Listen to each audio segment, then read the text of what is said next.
Хууль зүйн салбарт ажиллаж байгаа залуу албаагчдад нийгмийн дэмжлэг үзүүлэх тогтолцоог бий болгох шаардлагатай байна.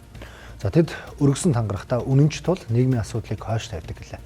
Мөн гэр бүлийн бодлого дутагдaltaй байгааг энэ салбарт ажиллаж буй залуучууд хөндөж байна.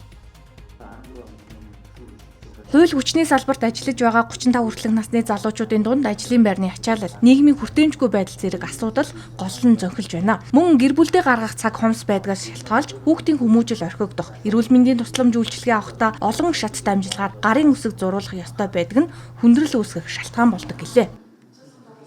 За би яг өөр төр жишээд энэ төрийн тусгай албанд ажиллаж байгаа залуу албаагчийн хувьд хэлэхэд гэр бүлдээ зайлгын эмэгтэй албаагчдад бол гендер тулгарсан өөр хүүхдүүдтэй харах дээр нэмэгдээд нөхөртөө халамж ар гэртээ анхаарал хандуулах ямар цаг нар байхгүй.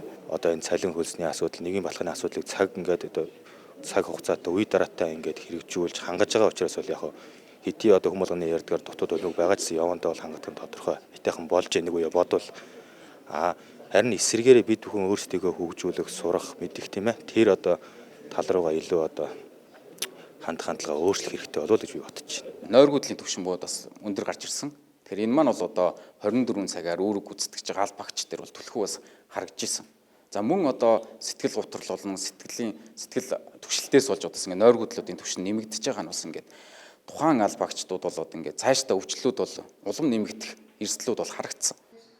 Орон нутагт шилжин ажиллаж байгаа залуус руу чиглэх гэр бүлийн бодлого дутагдaltaйгаас 2 өөр аймагт томилогдсон залуу гэр бүл салах тохиолдол олон гардаг байна.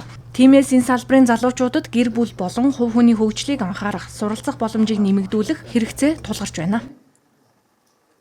Яг энэ 17-18 настайгаас ахуулаад яг энэ батлан хамгаалах салбарт ажил үүрэг гүйцэтгээд суралцаад мэргэшээд ингэж явж байгаа залуучуудын хүсээд авч чаддаггүй цол тэмдгийг яг энэ спорт болон урлагийн амжилт гаргасан хүмүүст олгоод байгаа нь бол шудраг бос байдал гэж эдгээр залуучууд үзэж ийн гэсэн энэ хүсэлтийг болон саналыг хэлсэн байл. Танилтал, авилга, албан тушаалаар ажил бүтээдэг үйл ажиллагаач энэ Gen-Z-гээс хойш үед ч мөл ерөөхдөө ойлгох болчиход байна шүү дээ. Монголын залуучтай болохоор үүнийг дэмжих соён гэрүүлэх, авилга гэдэг чинь угаасаа хүний тархитлаганд байгаа асуудал шүү дээ, тийм ээ.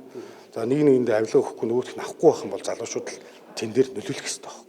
Тэгэхээр энэ 35 насны хүртэлх насны залуучууд бол авилгыг бууруулах тал дээр бол голлож оролцох энэ бүтэн үе шинээр гарч ирж байна л гэж үзэж байна. За дээрх асуудлыг шийдвэрлэх салбарын хөгжлийг тодорхойлох залуучуудыг дэмжихээр гэмт хэрэгээс урьдчилан сэргийлэхэд залуучуудын оролцоо сэдвт хилэлцүүлэг зохион байгууллаа. 35 хүртэлх насны 120 гаруй албаагчид оролцож санал бодлоо солилцлоо.